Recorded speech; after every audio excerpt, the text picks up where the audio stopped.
just doesn't want to go your way. That's it, one of the days, bro.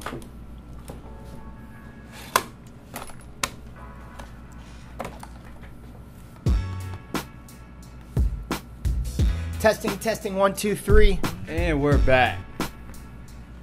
Episode 33, how we deliver the best hour of your day. What do we mean by that? It's the art and science of everything that we've put together for the last 10 years, from the moment somebody walks into their gym to the moment they leave our facility.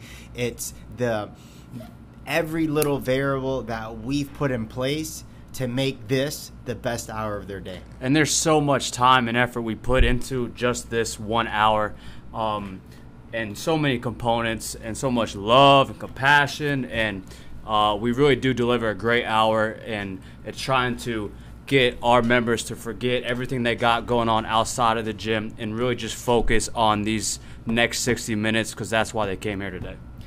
The magic in what we do is that we make it look effortless, as if it's not something that we think about. And that's powerful to the members because we are able to consistently offer that experience every single day. Not happen chance, not I had one really good class and one really bad class. That if you come early morning or late afternoon, if you come on the weekend or a Tuesday or a Friday afternoon, you're going to get the same quality experience. And the way we're able to do that is some of these things that we're going to talk about today.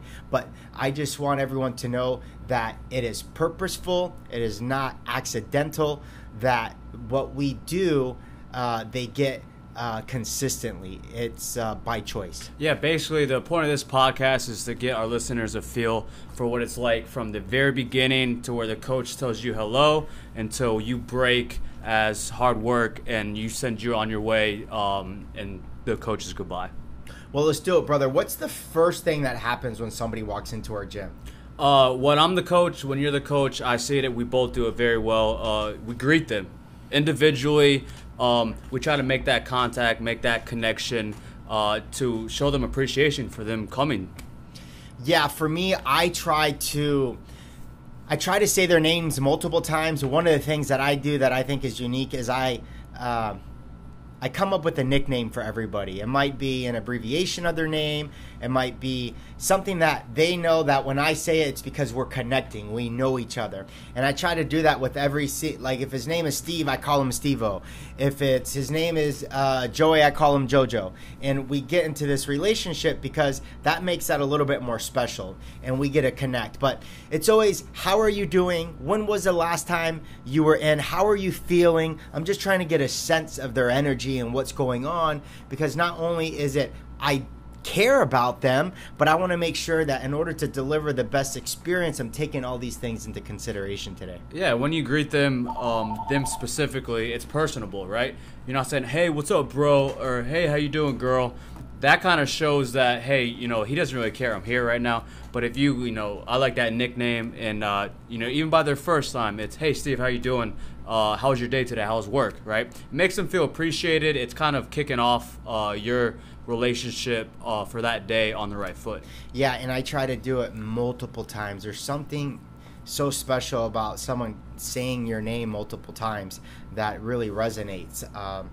It's a totally different effect. Same sentence, but finishing it with their name is very, very powerful. And I try to do the best to do that.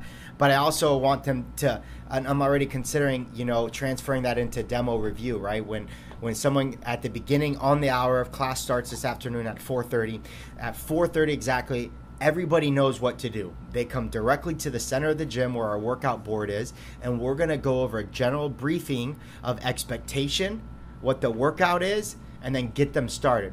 We recognize people are not going to remember everything, but we want to give them on the right path. Mm-hmm. And that's really going to set the tone from the moment class starts. Yeah, so what we do is we gather, like you mentioned the 4:30 class starting. At 4:30, we're starting at 4:30, not 4:31, right? We're on that time schedule. So 4:30 hits on the clock. We're at the board as the coach. We go over any new announcements, anything going on throughout our gym, any upcoming events, anything like that. And then, bam, we're going right to the workout, briefing the workout, because that's why they came here.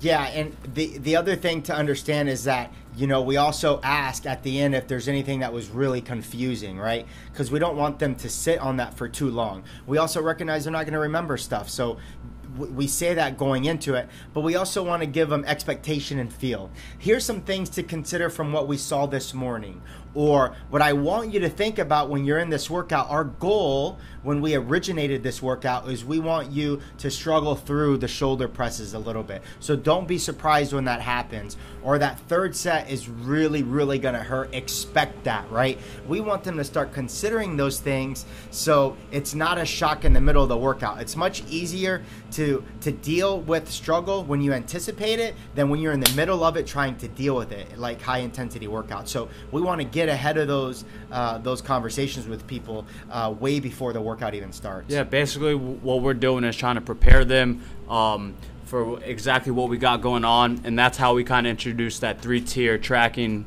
option we've developed here to make sure that they know this desired stimulus based on any type of athlete they are. Yeah, and we were already doing this, Brett, like from a verbal standpoint, but there's something powerful when you visually standardize what you're looking for based on people's current experience. And by putting it on the board, it's acted twofold. The 3-tier tracking helps put the coach in the right mindset of what we're looking for when it comes to progressions or regressions.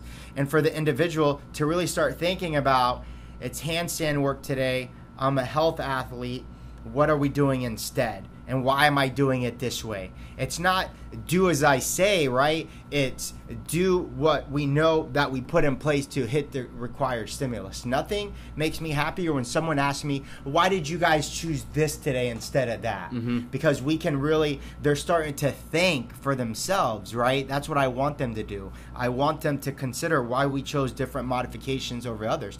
There's no such thing as a perfect modification, but people need to have reason why they choose one over the other. Yeah, we have a specific desired stimulus. We have a specific reasoning on how to develop each and every athlete, and we have a specific desired intensity we have for that conditioning that day, that time. So, and again, they're not going to remember it. It's also, we joke about it, thank God we have the workout board. If you ever need to cross-reference at any time during the hour, please do. Is we after the workout demo is complete, we're going to lead it with a warm-up. It is the responsibility here for the coach to lead the warm-up. There's no do whatever you need to do for 5 minutes, or do warm-up A or do warm-up B. That's silly, because we have to recognize that every training session is unique and original, and so should every warm-up be dependent on primary general warm-up. We have to do 3 things. We got to warm their bodies up, so we have to increase their heart rate. We literally need to warm their core temperature up, and the evidence of that is sweating. And then number 3, we want to move through every single joint in the body. That's general. Mm-hmm. General warm-up, we're knocking all 3 of those out.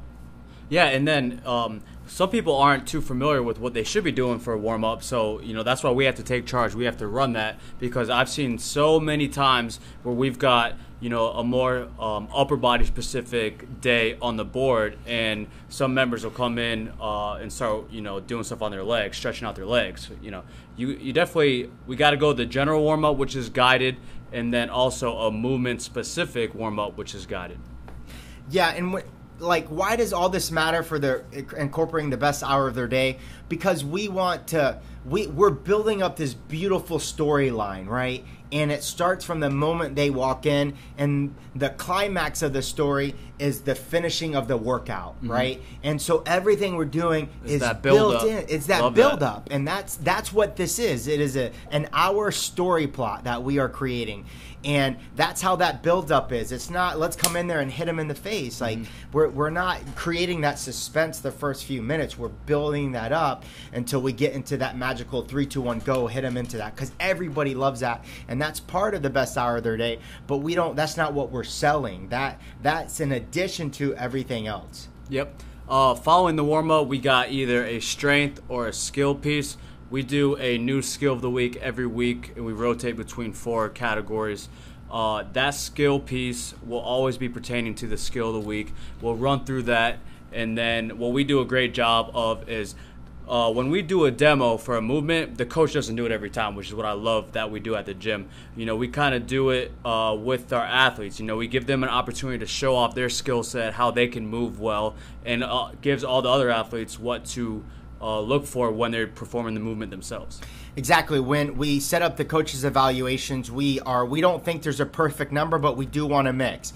We know that a default of every coach is to show it themselves, because beginning coaches are really nervous, so by moving they can just keep talking, and hopefully they can remove some of that nervousness. Two, it's just easier. It's easier to demo something quick versus trying to pick somebody and really put them in the center and have the class watch them. But we know we get more always. It's always a win-win-win when we have an athlete demo because of that celebration of good quality movement. But two, I can take my time with explaining, showing points of performance, show me good, show me bad. And then if I need to really quick show something that just came to mind after they were moving, that's fine. But we really want to really well balance between self-demonstration and athlete demonstration. That's what we call that. And it's a really effective technique that's helped us, deliver consistent value. Yeah, no, I love it. And it's extremely hard sometimes to try to demo as a coach, something that's pretty, requires skill, or you're getting upside down or something, right? That's probably the main one. It's how hard it is for a coach to get upside down into a handstand, demo a handstand push-up, and try to talk, hey, this is what your lockout should look like. This is how you should keep your midline stable while you're upside down. It just doesn't make sense. If we get the athlete to do it, we point at all different aspects, all points of performance. Hey, guys, this is what we want. This is what we don't want. This is what we want. Yeah, the other reason we like it is that it still acts as a warm-up. Like if the strength piece is 5x5, they're not jumping into 80% on their first set. So we can take 15, 20 minutes as warm-up, skill acquisition, and strength piece all in 20 minutes. That's phenomenal, right? Where if we were a little bit more rushed, we couldn't do something like that. So, the reasons we implemented that, Brett, a while back is there was a criticism that CrossFit wasn't developing good quality movement and they weren't developing absolute strength, right? Because the sell for a really long time was people loved CrossFit because of the high intensity, right? That heart pounding effect. And so we looked at it and said, though we don't think that's true, we should do more to systematically attack skills and strength. And the best way to do that was this new implementation where we're the first 15, 20 minutes of each class, based on the theme of the week, we're doing something to get them specifically better at that thing. Yeah, and it's every single day. You won't come in here a day where we're not either doing something to build strength or something to build skill. And some days where that workout is more focused on that time to where there might be little to no conditioning, right? Sometimes we have to dial in to our members and say, hey, this is why we're doing it this way. I'm telling you, it makes sense. Chances are the conditioning will be harder, later throughout the week. But just look at the overall bigger picture instead of just being desperate for that, heart pounding, crazy cardio feeling. Yeah, I mean, you can really tell someone who gets it, who you can go through a non-cardio day and still really happy that they came. They get it, right? Yeah, they feel accomplished. They know that, there's no such thing as a perfect workout. In the totality of the 7-day cycle, of the month cycle, of the year cycle, they know that this thing has a goal. And that's what we try to do as coaches. Now, for 95% of our workouts, there is a conditioning piece fixed in there. Definitely, right? Definitely. And that not only is a popular sell of what we do here, we also know the importance of it as well. Now, conditioning can last as short as 3 minutes in total volume, and it can go as long as 30 minutes of total volume. So our goal and our sell here is that every single workout is original, unique, and different every day, week, month, and year that they come and attend. Yeah. That is what we sell from day one. Yeah, it all has its purpose. It all follows the big picture, the end goal in mind. So with that conditioning, we would say that we're creating a heart pumping effect, right? It's breathing hard, heart rate increased. We do that many different ways, through intervals, through circuits, through time domain workouts. We're a purist to the sense that we really, really try to stay away from conditioning pieces with more than 3 or 4 exercises. We just feel like it complicates the matter, that we know we can get just as much done from a conditioning standpoint with 3 or less exercises than we could with 10 or more. Yeah, we don't want to get too crazy, too complex. We kind of pick, 2 to 3 movements, basic movements, you can, say, so to speak. Master those, move well, move fast, but keeping it clean. That's my biggest go-to all the time. Hey, we got this intense conditioning piece coming up, but last thing I want to do is see a rounded back, right? Last thing I want to do is for you to sacrifice any type of technique, because you know me, man, I try to be a movement specialist, as if someone's taking pictures or videos of me every single time I move, right? So that's the way I coach. Hey, this is gonna get hard, this is gonna get intense, but do not sacrifice any movement quality for a faster time or another round. And what we find is, as those movements, you get into those handful of movements or more per workout, they do sacrifice, because they're thinking of the next movement and they're not staying present in the current, because they're just trying to survive, right? And so, the famous line is, don't be impressed with volume, be impressed with intensity. And to do that, we know less is more, and that's why we keep it simple. That's not to say that we'll sprinkle in some fun exercises of stuff that we're finding online, but we're not pretending that's a core exercise of ours, and we acknowledge that it's not a core exercise and that it's going to be a little bit different today.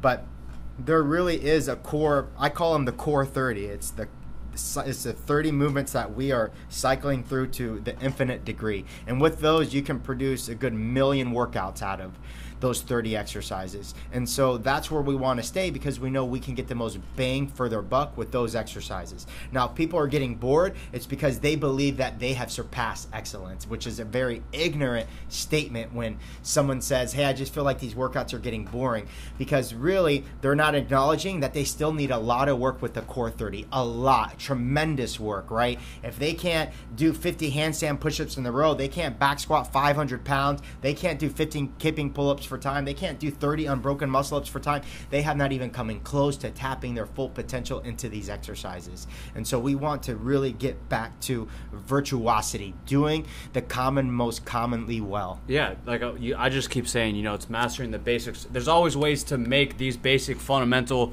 what we call functional movements, harder, right? You can go, say you're killing the handstand push-ups, you can get 50 unbroken. Hey, let's go deficit today, right? Or let's throw a 20-pound vest on them, right? There's always ways to stick to these movements, but always increase the intensity and make it harder. I joke that we have the best job security in the world because no one ever arrives at full fitness. We have the best job security in the world because no one will ever fully arrive. Yeah, right? It's a constant game. It's a constant, strive to get better. There's never any end goal, right? There's no end goal. You can't master it.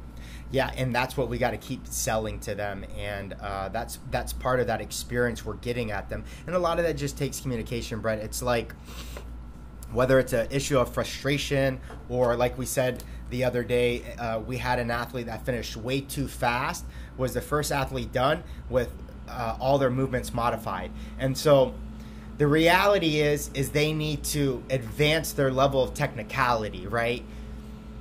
But we have to do it in a manner that will build them up. And that's the trickiest thing. It's not always easy, for sure. You don't want to offend them. Because the fact is the fact. They modified way too many exercises to finish 2 minutes in front of the athlete that went RX. And so the fact of the reality is, when do I make that statement that will build them up and not offend them in like F you or you don't know what you're talking about? And that's what I say. Coaching the back squat is the easiest thing in the world. It's dealing with people and how to, help them understand that we're here for them, and that whatever statement I make is out of a pure heart. That, hey, yo, bro, we got to get you the first thing I do, that what I've learned, Brett, is I asked them, what would you do next time?